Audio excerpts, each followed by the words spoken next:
अथ देव्याः कवचम्। ॐ अस्य श्री चण्डीकवचस्य ब्रह्मा ऋषिः अनिष्टोप छन्दः चामुण्डा देवता अङ्गदाशोक्तमातरौ बीजम्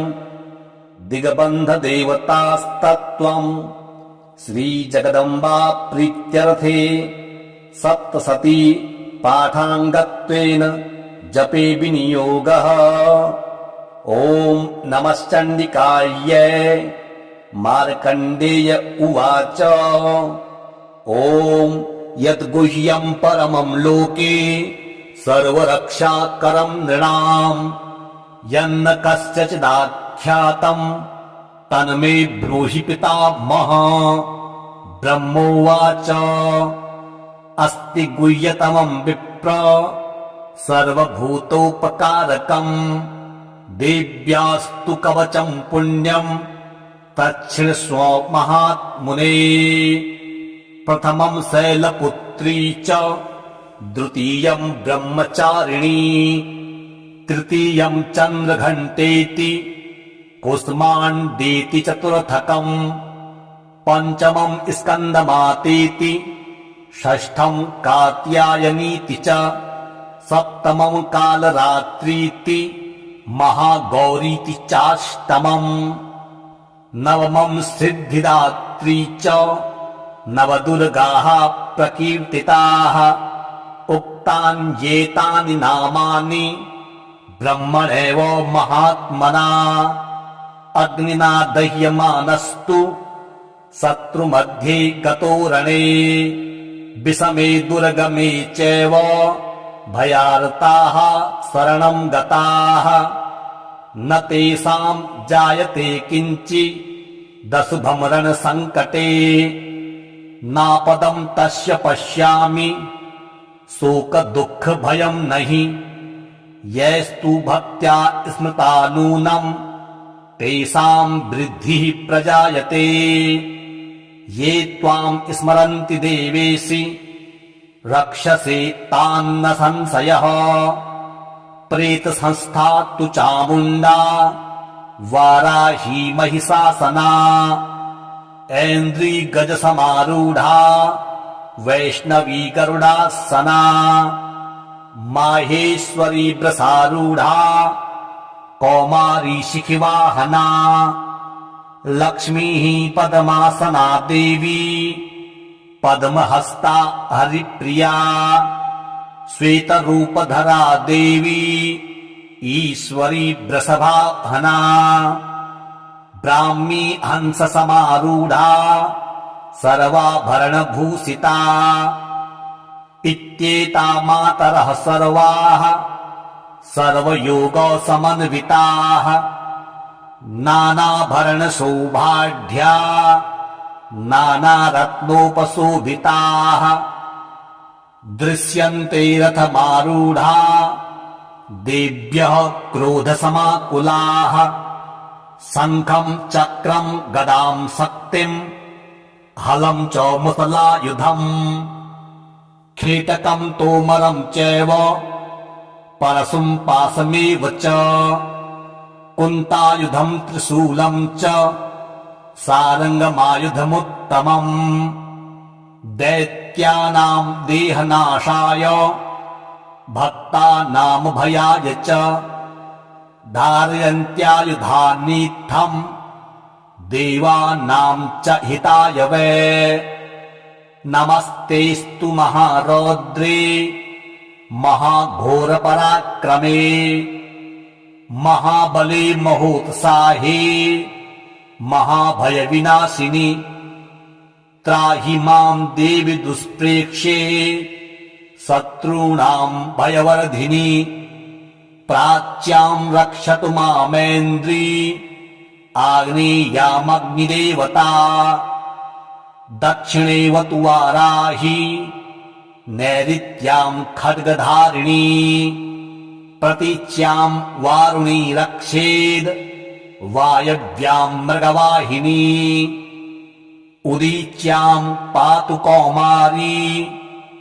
ऐशान्यां शूलधारिणी ऊर्ध्वं ब्रह्माणि मे रक्षेत् धस्ताद् वैष्णवी तथा एवं दश दिशो रक्षेत् चामुण्डा सववाहना जया मे चाग्रतः पातु विजया पातु पृष्ठतः अजिता वाम पार्श्वे तु दक्षिणे चापराजिता शिखामुद्योतिनी रक्षेत् उमा मूर्धनि व्यवस्थिता मालाधरि ललाटे च भ्रुवो रक्षेद यश्विनी त्रिनेत्रा च भ्रुवोर्मध्ये यमघण्टा च नासिके शङ्खिनी चक्षुषोर्मध्ये सूत्रयोर्द्वारवासिनी कपोलौ कालिका रक्षेत् कर्णमूले तु शाङ्करी नासिकायां सुगन्धा च उत्तरोष्ठे च चर्चिका अधरे चामृतकला जिह्वायां च सरस्वती दन्तान् रक्षतु कौमारी कण्ठदेशे तु चण्डिका घण्टिकां चित्रघण्टा च महामाया च तालुके कामाक्षी चिबुकं रक्षेद् वाचं मे सर्वमङ्गला ग्रीवायां भद्रकाली च पृष्ठवंशे धनुर्धरी नीलग्रीवा वही कण्ठे नलिकां नलकूबरी स्कन्धयोः खड्गिनी रक्षेद् बाहू मे वज्रधारिणी हस्तयोर्दण्डनी रक्षेद् अम्बिका चाङ्गुलीषु च नखान् चूलेश्वरी रक्षेत् कुक्षो रक्षेत् कुलेश्वरी स्तनो रक्षेन् महादेवी मनः शोकविनाशिनी हृदये ललिता देवी उदरे शूलधारिणी नाभो च कामिनी रक्षेद् गुह्यं गुह्येश्वरी तथा पूतना कामिका मेढम् गुदे महिषवाहिनी कट्यां भगवती रक्षेद् जानुनी विघ्नवासिनी जङ्घे महाबला रक्षेत् सर्वकामप्रदायिनी गुलफयोर्नारसिंही च पादपृष्ठे तु तेजसी पादाङ्गुलीषु श्रीरक्षेत् पादाधस्तलवासिनी नखान्दृष्टा कराली च केशाश्चैवोर्ध्वकेशिनी रोमकूपेषु कौबेरी त्वचं वागीश्वरी तथा रक्तमज्जावसा मांसान् यस्ति मेदांसि पार्वती अन्त्राणि कालरात्रिश्च पित्तं च मुकुटेश्वरी पद्मावती पद्मकोशे कफे चूणामणिस्तथा ज्वालामुखी नखज्वाला मभीद्या सर्वसन्धिषु शुक्रं ब्रह्माणि मे रक्षेत् छायां छत्रेश्वरी तथा अहङ्कारं मनोबुद्धिं रक्षेन्मे धर्मधारिणी प्राणापानो तथा व्यानम् उदानं च समानकम् वज्रहस्ता च मे रक्षेत् प्राणं कल्याणशोभना रसे रूपे च गन्धे च शब्दे स्पर्शे च योगिनी सत्त्वं रजस्तमश्चैव रक्षेन्नारायणी सदा आयु रक्षतु वाराही धर्मं रक्षतु वैष्णवी यशः कीर्तिं च लक्ष्मीं च धनं विद्यां च चक्रिणी गोत्रमिन्द्राणि मे रक्षेत् पशून् मे रक्ष चण्डिके पुत्रान् रक्षेन्महालक्ष्मीर्भार्याम् रक्षतु भैरवी पन्थानं सुपथा रक्षेन् मार्गं क्षेमकरी तथा राजद्वारे महालक्ष्मीर्विजया सर्वतः स्थिता रक्षाहीनं तु यतः स्नानं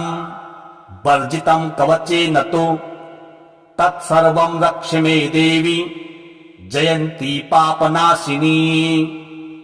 पदमेकं न गच्छेत्तु यदिच्छेच्छुभयात्मनः कवचेनावृतो नित्यं यत्र यत्रैव गच्छति तत्र तत्रार्थलाभश्च विजयः सार्वकामिकः यं यं चिन्तयते कामं तं तं प्राप्नोति निश्चितम् परमैश्वर्यमतुलं प्राप्स्यते भूतले पुमान्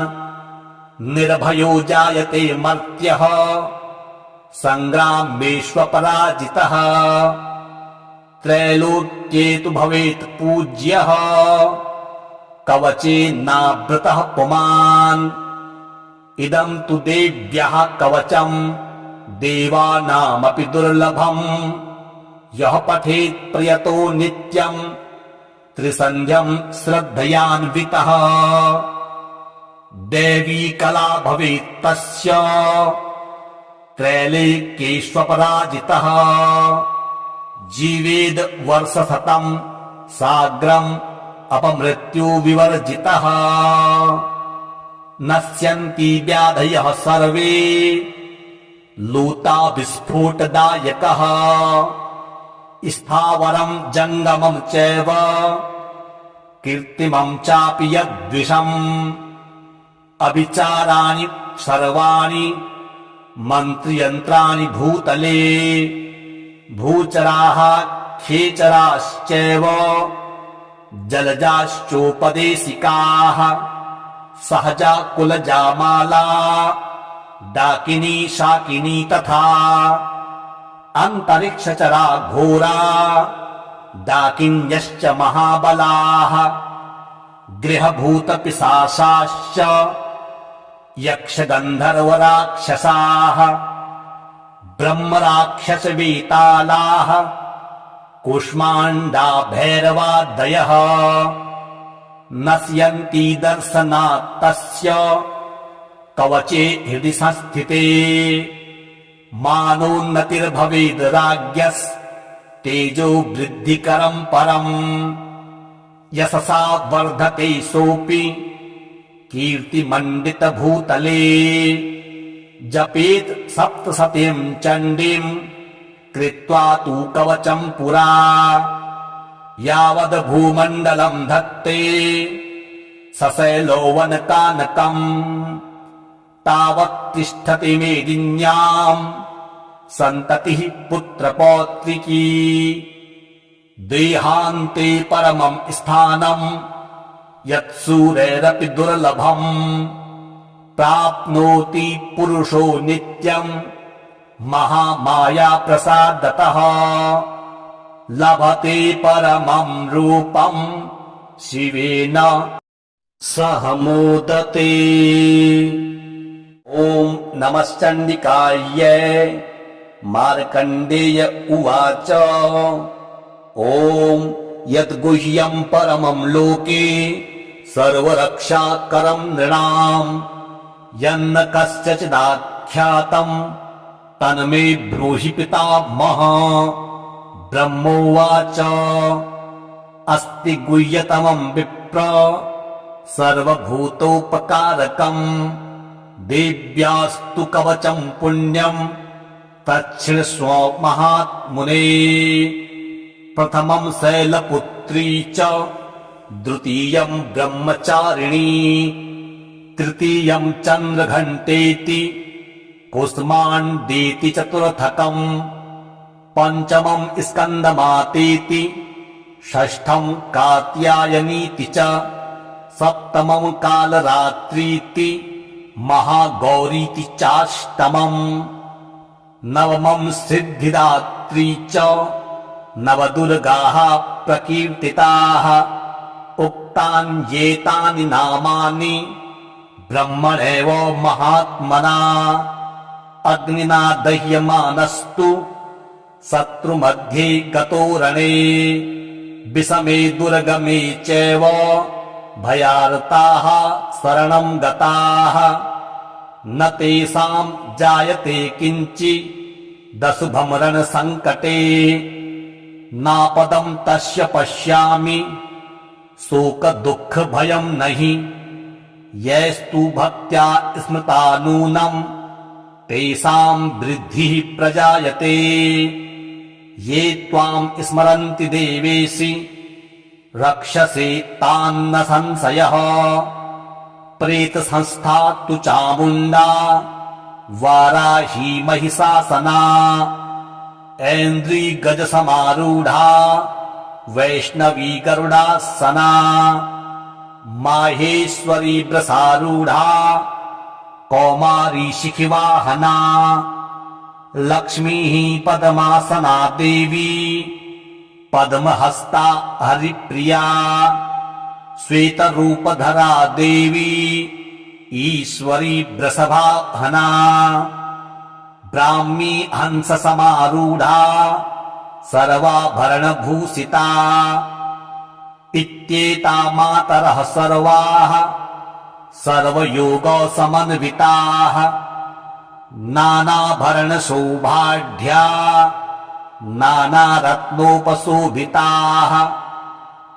दृश्यन्ते रथमारूढा देव्यः क्रोधसमाकुलाः शङ्खं चक्रं गदां शक्तिं हलं च मुसलायुधम् खेटकं तोमरं चैव परशुं पाशमेव च कुन्तायुधं त्रिशूलं च सारङ्गमायुधमुत्तमम् दैत्यानां देहनाशाय भक्तानां भयाय च धारयन्त्यायुधानीत्थं देवानां च हिताय वै नमस्तेस्तु महारौद्रे महाघोरपराक्रमे महाबले महोत्साहे महाभयविनाशिनि त्राहि मां देवि दुष्प्रेक्ष्ये शत्रूणां भयवर्धिनि प्राच्यां रक्षतु मामेन्द्री आग्नेयामग्निदेवता दक्षिणेवतु वाराही नैऋत्यां खड्गधारिणी प्रतीच्यां वारुणी रक्षेद् वायव्यां मृगवाहिनी उदीच्यां पातु कौमारी ऐशान्यां शूलधारिणी ऊर्ध्वं ब्रह्माणि मे रक्षेद् धस्ताद् वैष्णवी तथा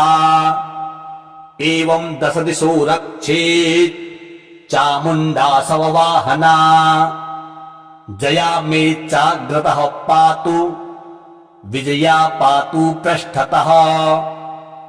अजिता वाम पार्श्वे तु दक्षिणे चापराजिता शिखामुद्योतिनी रक्षेद् उमा मूर्धनि व्यवस्थिता मालाधरि ललाटे च भ्रुवो रक्षेद यश्विनी त्रिनेत्रा च भ्रुवोर्मध्ये यमघण्टा च नासिके शङ्खिनी चक्षुषोर्मध्ये श्रोत्रयोर्द्वारवासिनी कपोलौ कालिका रक्षेत् कर्णमूले तु शाङ्करी नासिकायां सुगन्धा च उत्तरोष्ठे च चर्चिका अधरे चामृतकला जिह्वायां च सरस्वती दन्तान् रक्षतु कौमारी कण्ठदेशे तु चण्डिका घण्टिकां चित्रघण्टा च महामाया च तालुके कामाक्षी चिबुकं रक्षेद् वाचं मे सर्वमङ्गला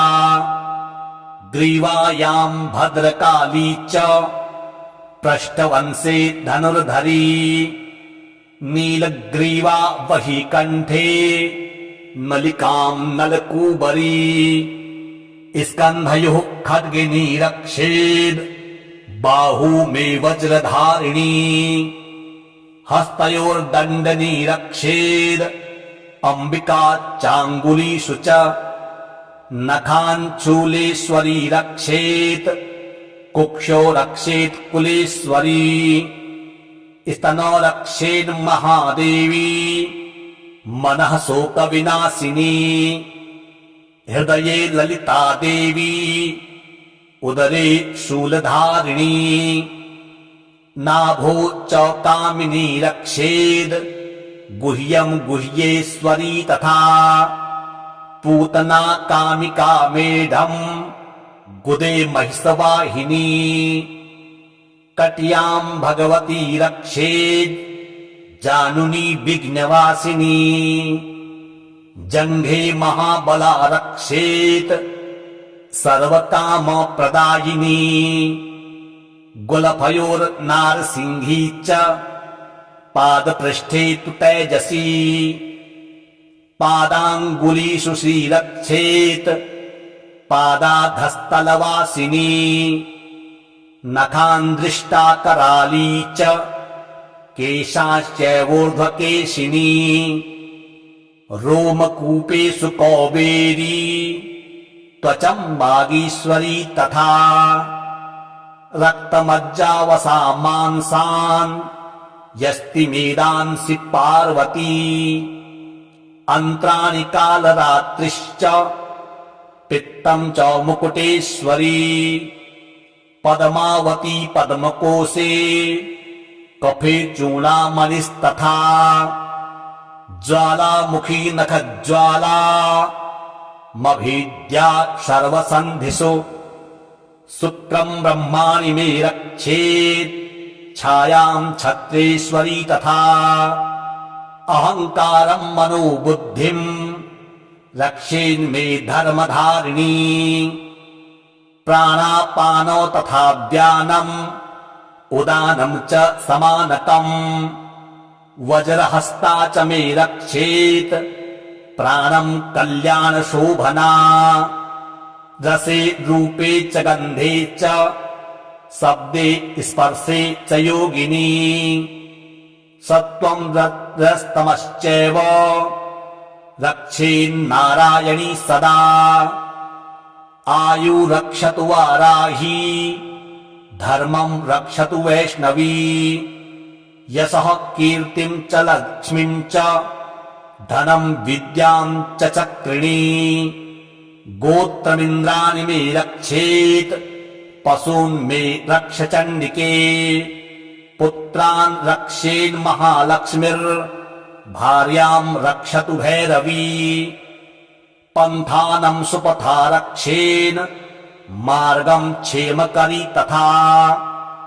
राजद्वारे महालक्ष्मीर्विजया सर्वतः स्थिता रक्षाहीनं तु यतस्नानं वर्जितं कवचेन तु तत्सर्वं रक्ष मे देवी जयन्ती पापनाशिनी पदमेकं न गच्छेत्तु यदिच्छेच्छुभयात्मनः कवचेनावृतो नित्यं यत्र यत्रैव गच्छति तत्र तत्रार्थलाभश्च विजयः सार्वकामिकः यं यं चिन्तयते कामं तं तं प्राप्नोति निश्चितम् परमैश्वर्यमतुलम् प्राप्स्यते भूतले पुमान् निर्भयो जायते मर्त्यः संग्रामेष्वपराजितः त्रैलोक्ये तु भवेत् पूज्यः कवचेनावृतः पुमान् इदं तु देव्यः कवचम् देवानामपि दुर्लभम् यः पठेत् प्रयतो नित्यम् त्रिसन्ध्यं श्रद्धयान्वितः दैवी कला भवेत् तस्य त्रैलोक्येष्वपराजितः जीवेद वर्षशतं साग्रम् अपमृत्यु विवर्जितः नश्यन्ति व्याधयः सर्वे लूता विस्फोटदायकः स्थावरं जङ्गमं चैव कीर्तिमं चापि यद्विषम् अविचाराणि सर्वाणि मन्त्रयन्त्राणि भूतले भूचराः खेचराश्चैव जलजाश्चोपदेशिकाः सहजा कुलजामाला डाकिनी शाकिनी तथा अन्तरिक्षचरा घोरा डाकिन्यश्च महाबलाः गृहभूतपिशाचाश्च यक्षगन्धर्वराक्षसाः ब्रह्मराक्षसवेतालाः कूष्माण्डा भैरवादयः नश्यन्ति दर्शनात् तस्य कवचे हृदि संस्थिते मानोन्नतिर्भवेद् राज्ञस्तेजो वृद्धिकरं परम् यशसा वर्धते सोऽपि कीर्तिमण्डितभूतले जपेत् सप्तशतीं चण्डीं कृत्वा तु कवचं पुरा यावद् भूमण्डलं धत्ते सशैलोवनकानकम् तावत् तिष्ठति मेदिन्याम् सन्ततिः पुत्रपौत्रिकी देहान्ते परमं स्थानं यत्सूरैरपि दुर्लभम् प्राप्नोति पुरुषो नित्यं महामाया प्रसादतः लभते परमं रूपं शिवेन सह मोदते। ॐ नमश्चण्डिकायै मार्कण्डेय उवाच ॐ यद्गुह्यं परमं लोके सर्वरक्षाकरं नृणाम् यन्न कस्यचिदाख्यातं तन्मे ब्रूहि पितामह। ब्रह्मोवाच अस्ति गुह्यतमं विप्र सर्वभूतोपकारकम् देव्यास्तु कवचं पुण्यं तच्छृण्वस्व महात्मुने। प्रथमं शैलपुत्री च द्वितीयं ब्रह्मचारिणी तृतीयं चन्द्रघण्टेति कुष्माण्डेति चतुर्थकम् पञ्चमं स्कन्दमातेति षष्ठं कात्यायनीति च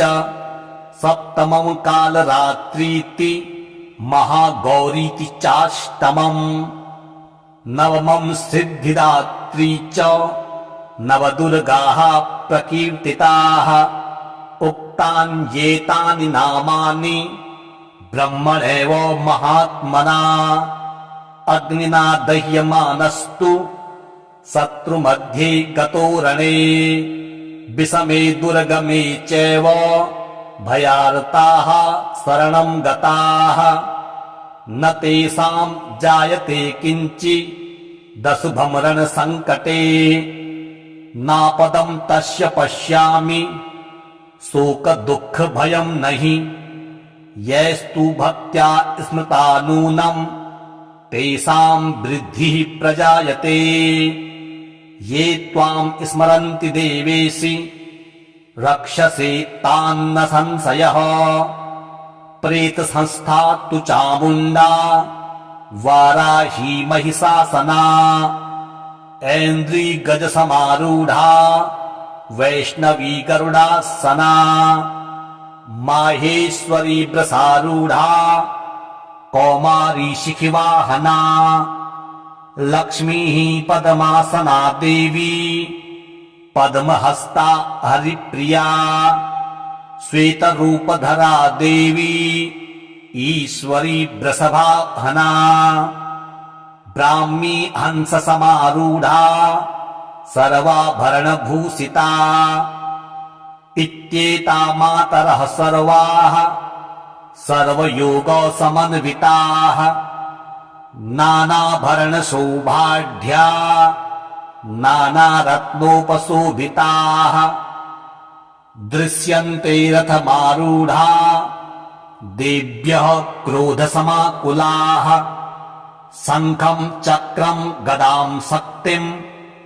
हलं च मुसलायुधम् खेटकं तोमरं चैव परशुं पाशमेव च कुन्तायुधं त्रिशूलं च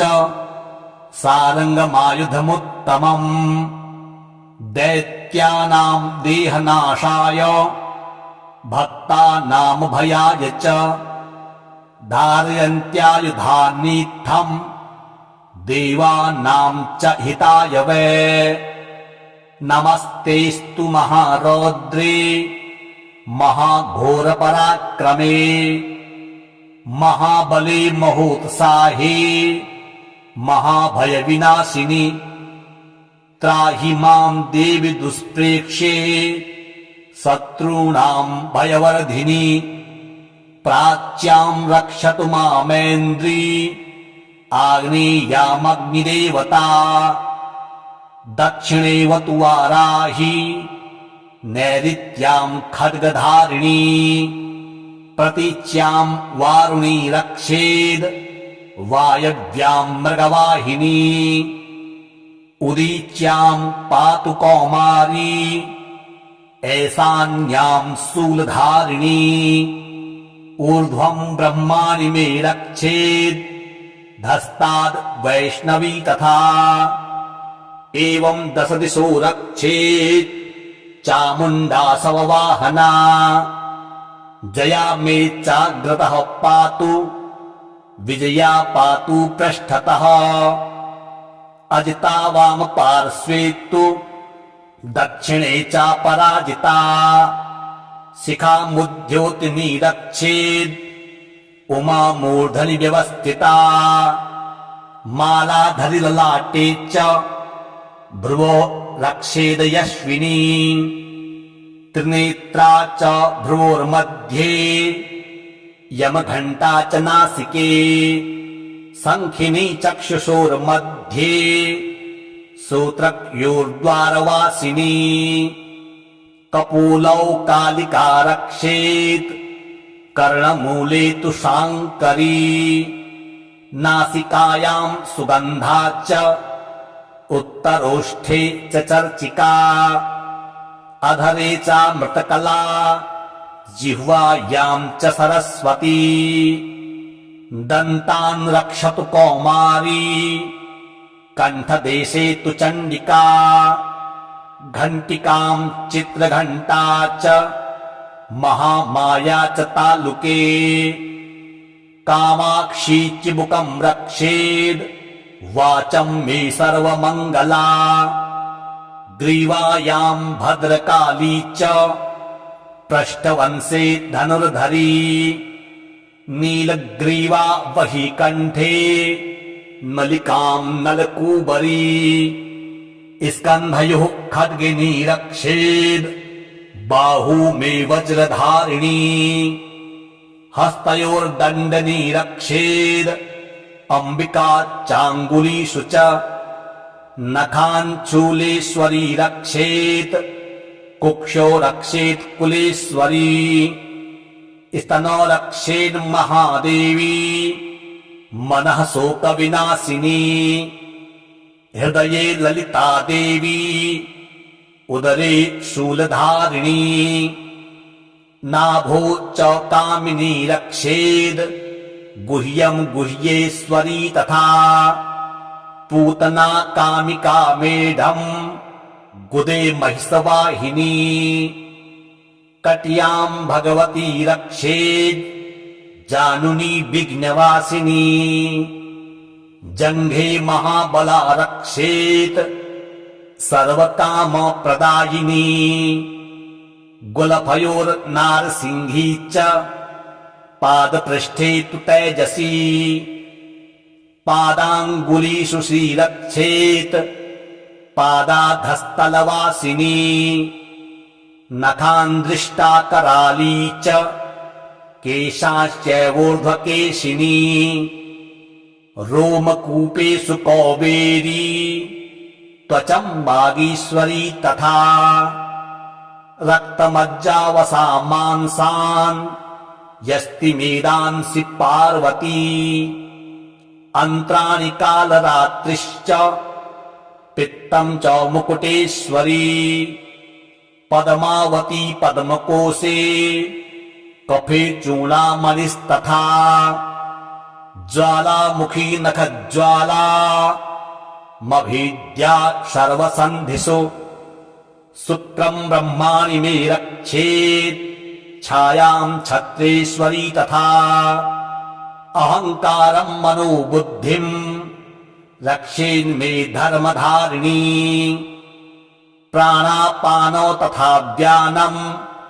उदानं च समानकम् वज्रहस्ता च मे रक्षेत् प्राणं कल्याणशोभना रसे रूपे च गन्धे च शब्दे स्पर्शे च योगिनी सत्त्वं रजस्तमश्चैव रक्षेन्नारायणी सदा आयु रक्षतु वाराही धर्मं रक्षतु वैष्णवी यशः कीर्तिं च लक्ष्मीं च धनं विद्यां च चक्रिणी गोत्रमिन्द्राणि मे रक्षेत् पशून् मे रक्ष चण्डिके पुत्रान् रक्षेन्महालक्ष्मीर्भार्यां रक्षतु भैरवी पन्थानं सुपथा रक्षेन् मार्गं क्षेमकरी तथा राजद्वारे महालक्ष्मीर्विजया सर्वतः स्थिता रक्षाहीनं तु यतः स्नानं वर्जितं कवचेन तु तत्सर्वं रक्ष मे देवी जयन्ती पापनाशिनी पदमेकं न गच्छेत्तु यदिच्छेच्छुभयात्मनः कवचेनावृतो नित्यं यत्र यत्रैव गच्छति तत्र तत्रार्थलाभश्च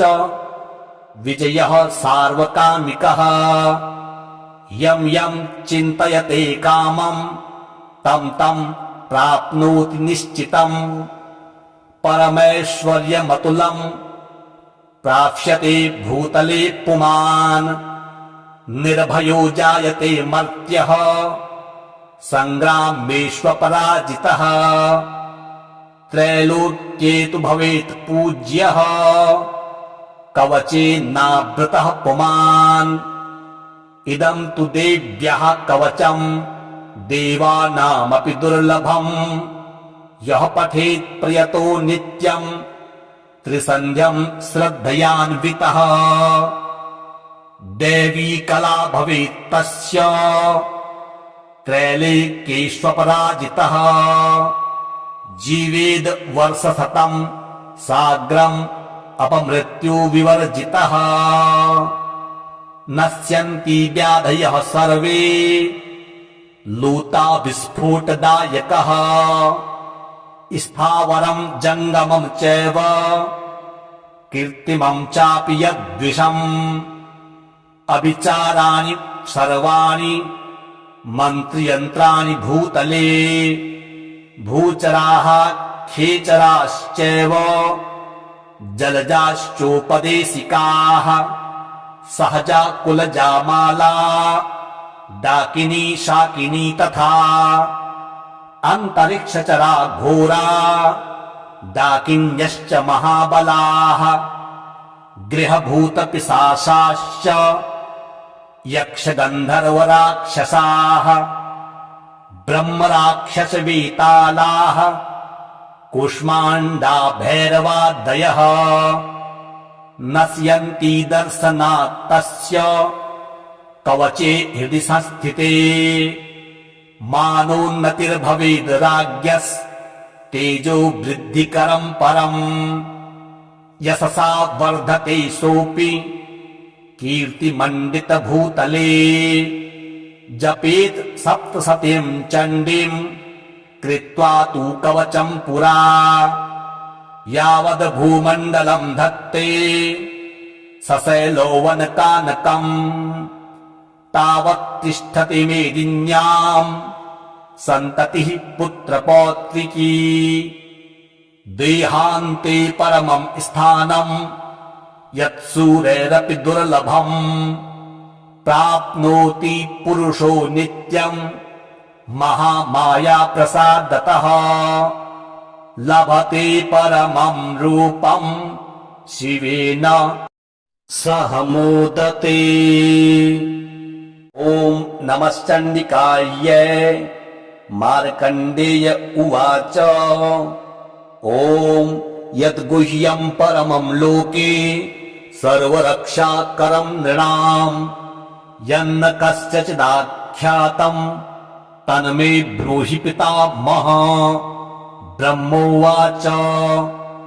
अस्ति गुह्यतमम् विप्र सर्वभूतोपकारकम् देव्यास्तु कवचम् पुण्यम्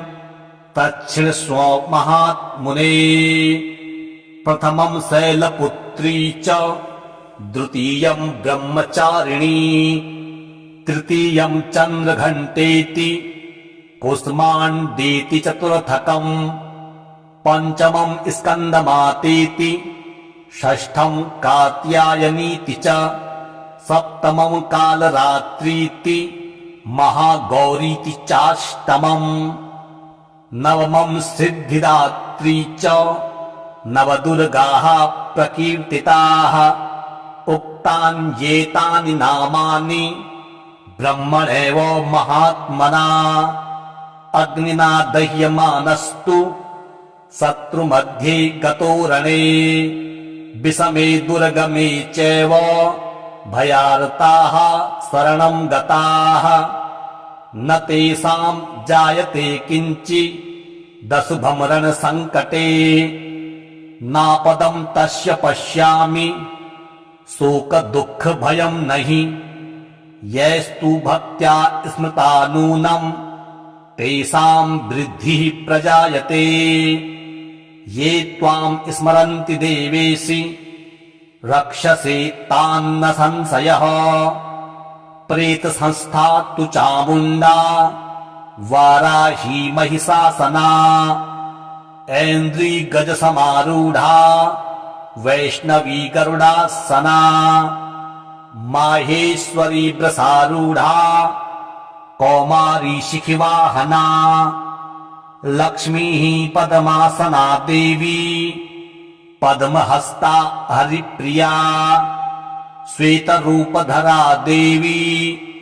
ईश्वरी वृषभाहना ब्राह्मी हंससमारूढा सर्वाभरणभूषिता इत्येता मातरः सर्वाः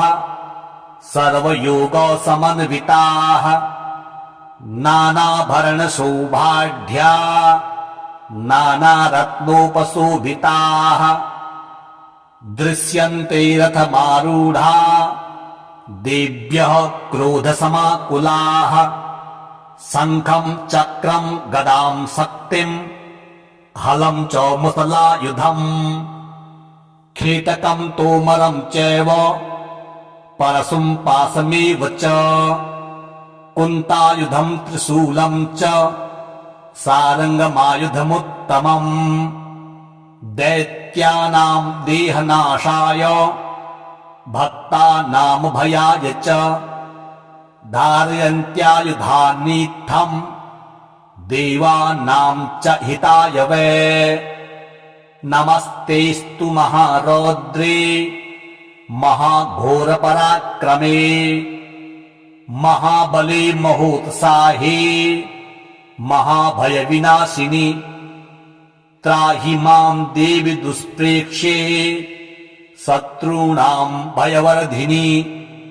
प्राच्याम् रक्षतु मामेन्द्री आग्नेयामग्निदेवता दक्षिणेवतु वाराही नैऋत्याम् खड्गधारिणी प्रतीच्याम् वारुणी रक्षेद् वायव्याम् मृगवाहिनी उदीच्याम् पातु कौमारी ऐसान्यां शूलधारिणी ऊर्ध्वं ब्रह्माणि मे रक्षेत् धस्ताद् वैष्णवी तथा एवं दश दिशो रक्षेत् चामुण्डा सववाहना जया मे चाग्रतः पातु विजया पातु पृष्ठतः अजिता वाम पार्श्वे तु दक्षिणे च पराजिता शिखामुद्योतिनी रक्षेत् उमा मूर्धनि व्यवस्थिता मालाधरि ललाटे च भ्रुवो रक्षेद यश्विनी त्रिनेत्रा च भ्रुवोर्मध्ये यमघण्टा च नासिके शङ्खिनी चक्षुषोर्मध्ये श्रोत्रयोर्द्वारवासिनी कपोलौ कालिका रक्षेत् कर्णमूले तु शाङ्करी नासिकायां सुगन्धा च उत्तरोष्ठे च चर्चिका अधरे चामृतकला जिह्वायां च सरस्वती दन्तान् रक्षतु कौमारी कण्ठदेशे तु चण्डिका घण्टिकां चित्रघण्टा च महामाया च तालुके कामाक्षी चिबुकं रक्षेद् वाचं मे सर्वमङ्गला ग्रीवायां भद्रकाली च पृष्ठवंशे धनुर्धरी नीलग्रीवा वही कण्ठे नलिकां नलकूबरी स्कन्धयोः खड्गिनी रक्षेद् बाहू मे वज्रधारिणी हस्तयोर्दण्डनी रक्षेद् अम्बिका चाङ्गुलीषु च नखान् चूलेश्वरी रक्षेत् कुक्षो रक्षेत् कुलेश्वरी स्तनो रक्षेन् महादेवी मनः शोकविनाशिनी हृदये ललिता देवी उदरे शूलधारिणी नाभो च कामिनी रक्षेद् गुह्यं गुह्येश्वरी तथा पूतना कामिका मेढम् गुदे महिषवाहिनी कट्यां भगवती रक्षेद् जानुनी विघ्नवासिनी जङ्घे महाबला रक्षेत् सर्वकामप्रदायिनी गुलफयोर्नारसिंही च पादपृष्ठे तु तेजसी पादाङ्गुलीषु श्रीरक्षेत् पादाधस्तलवासिनी नखान्दृष्टा कराली च केशाश्चैवोर्ध्वकेशिनी रोमकूपेषु कौबेरी त्वचं वागीश्वरी तथा रक्तमज्जावसा मांसान् यस्ति मेदांसि पार्वती अन्त्राणि कालरात्रिश्च पित्तं च मुकुटेश्वरी पद्मावती पद्मकोशे कफे चूडामणिस्तथा ज्वालामुखी नखज्वाला मभीद्या सर्वसन्धिषु शुक्रं ब्रह्माणि मे रक्षेत् छायां छत्रेश्वरी तथा अहङ्कारं मनोबुद्धिं रक्षेन्मे धर्मधारिणी प्राणापानो तथा व्यानम्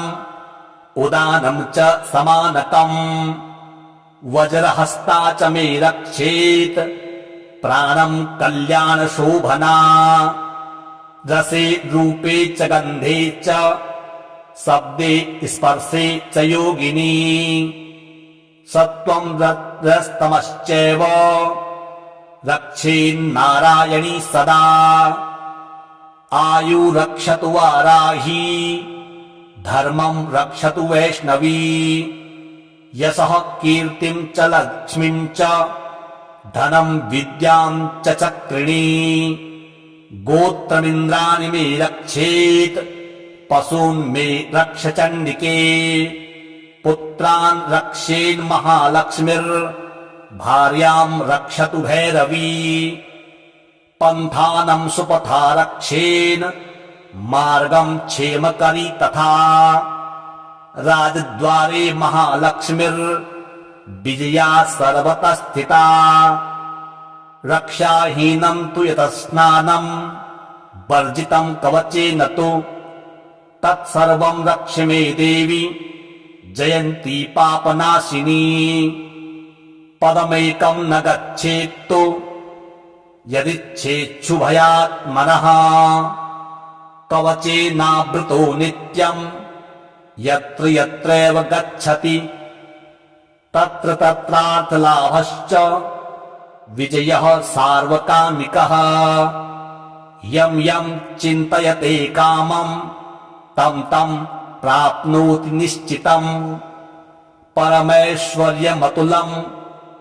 प्राप्स्यते भूतले पुमान् निर्भयो जायते मर्त्यः संग्रामेष्वपराजितः त्रैलोक्ये तु भवेत् पूज्यः कवचेनावृतः पुमान् इदं तु देव्यः कवचम् देवानामपि दुर्लभम् यः पठेत् प्रयतो नित्यम् त्रिसन्ध्यम् श्रद्धयान्वितः देवी कला भवेत् तस्य त्रैलोक्येष्वपराजितः जीवेद् वर्षशतम् साग्रम् अपमृत्यु विवर्जितः नश्यन्ति व्याधयः सर्वे लूता विस्फोटदायकः स्थावरं जङ्गमं चैव कीर्तिमं चापि यद्विषम् अविचाराणि सर्वाणि मन्त्रयन्त्राणि भूतले भूचराः खेचराश्चैव जलजाश्चोपदेशिकाः सहजा कुलजामाला डाकिनी शाकिनी तथा अन्तरिक्षचरा घोरा डाकिन्यश्च महाबलाः गृहभूतपिशाचाश्च यक्षगन्धर्वराक्षसाः ब्रह्मराक्षसवेतालाः कूष्माण्डा भैरवादयः नश्यन्ति दर्शनात् तस्य कवचे हृदि संस्थिते मानोन्नतिर्भवेद् राज्ञस्तेजो वृद्धिकरं परम् यशसा वर्धते सोऽपि कीर्तिमण्डितभूतले जपेत् सप्तशतीं चण्डीं कृत्वा तु कवचं पुरा यावद् भूमण्डलं धत्ते सशैलोवनकानकम् तावत् तिष्ठति मेदिन्यां सन्ततिः पुत्रपौत्रिकी देहान्ते परमं स्थानं यत्सूरैरपि दुर्लभम् प्राप्नोति पुरुषो नित्यं महामाया प्रसादतः लभते परमं रूपं शिवेन सह मोदते। ॐ नमश्चण्डिकायै मार्कण्डेय उवाच ॐ यद्गुह्यं परमं लोके सर्वरक्षाकरं नृणाम् यन्न कस्यचिदाख्यातं तन्मे ब्रूहि पितामह। ब्रह्मोवाच अस्ति गुह्यतमं विप्र सर्वभूतोपकारकम् देव्यास्तु कवचं पुण्यं तच्छृण्वस्व महात्मुने। प्रथमं शैलपुत्री च द्वितीयं ब्रह्मचारिणी तृतीयं चन्द्रघण्टेति कुष्माण्डेति चतुर्थकम् पञ्चमं स्कन्दमातेति षष्ठं कात्यायनीति च सप्तमं कालरात्रीति महागौरीति चाष्टमम् नवमं सिद्धिदात्री च नवदुर्गाः प्रकीर्तिताः उक्तान्येतानि नामानि ब्रह्मणेव महात्मना अग्निना दह्यमानस्तु शत्रुमध्ये गतो रणे विषमे दुर्गमे चैव भयार्ताः शरणं गताः न तेषां जायते किञ्चिदशुभं रणसङ्कटे नापदं तस्य पश्यामि शोकदुःखभयं नहि यैस्तु भक्त्या स्मृता नूनं तेषां वृद्धिः प्रजायते ये त्वां स्मरन्ति देवेशि रक्षसे तान्न संशयः प्रेतसंस्था तु चामुण्डा वाराही महिषासना ऐन्द्री गजसमारूढा वैष्णवी गरुडासना माहेश्वरी वृषारूढा कौमारी शिखिवाहना लक्ष्मीः पद्मासना देवी पद्महस्ता हरिप्रिया श्वेतरूपधरा देवी ईश्वरी वृषभाहना ब्राह्मी हंससमारूढा सर्वाभरणभूषिता इत्येता मातरः सर्वाः सर्वयोगसमन्विताः नानाभरणशोभाढ्या नानारत्नोपशोभिताः दृश्यन्ते रथमारूढा देव्यः क्रोधसमाकुलाः शङ्खं चक्रं गदां शक्तिं हलं च मुसलायुधम् खेटकं तोमरं चैव परशुं पाशमेव च कुन्तायुधं त्रिशूलं च सारङ्गमायुधमुत्तमम् दैत्यानां देहनाशाय भक्तानामभयाय च धारयन्त्यायुधानीत्थं देवानां च हिताय वै नमस्तेस्तु महारौद्रे महाघोरपराक्रमे महाबले महोत्साहे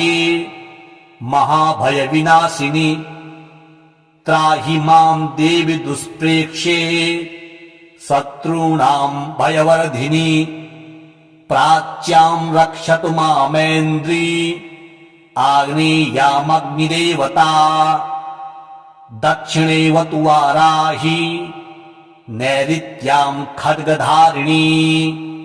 प्रतीच्यां वारुणी रक्षेद् वायव्यां मृगवाहिनी उदीच्यां पातु कौमारी ऐशान्यां शूलधारिणी ऊर्ध्वं ब्रह्माणि मे रक्षेद् धस्ताद् वैष्णवी तथा एवं दश दिशो रक्षेत् चामुण्डासव वाहना जया मे चाग्रतः पातु विजया पातु पृष्ठतः अजिता वाम पार्श्वे तु दक्षिणे चापराजिता शिखामुद्योतिनी रक्षेद् उमा मूर्धनि व्यवस्थिता मालाधरि ललाटे च भ्रुवो रक्षेद यश्विनी त्रिनेत्रा च भ्रुवोर्मध्ये यमघण्टा च नासिके शङ्खिनी चक्षुषोर्मध्ये श्रोत्रयोर्द्वारवासिनी कपोलौ कालिका रक्षेत् कर्णमूले तु शाङ्करी नासिकायां सुगन्धा च उत्तरोष्ठे च चर्चिका अधरे चामृतकला जिह्वायां च सरस्वती दन्तान् रक्षतु कौमारी कण्ठदेशे तु चण्डिका घण्टिकां चित्रघण्टा च महामाया च तालुके कामाक्षी चिबुकं रक्षेद् वाचं मे सर्वमङ्गला ग्रीवायां भद्रकाली च पृष्ठवंशे धनुर्धरी नीलग्रीवा वही कण्ठे नलिकां नलकूबरी स्कन्धयोः खड्गिनी रक्षेद् बाहू मे वज्रधारिणी हस्तयोर्दण्डनी रक्षेद् अम्बिका चाङ्गुलीषु च नखाञ्चूलेश्वरी रक्षेत् कुक्षो रक्षेत् कुलेश्वरी स्तनो रक्षेन् महादेवी मनः शोकविनाशिनी हृदये ललिता देवी उदरे शूलधारिणी नाभो च कामिनी रक्षेद् गुह्यं गुह्येश्वरी तथा पूतना कामिका मेढम् गुदे महिषवाहिनी कट्यां भगवती रक्षेद्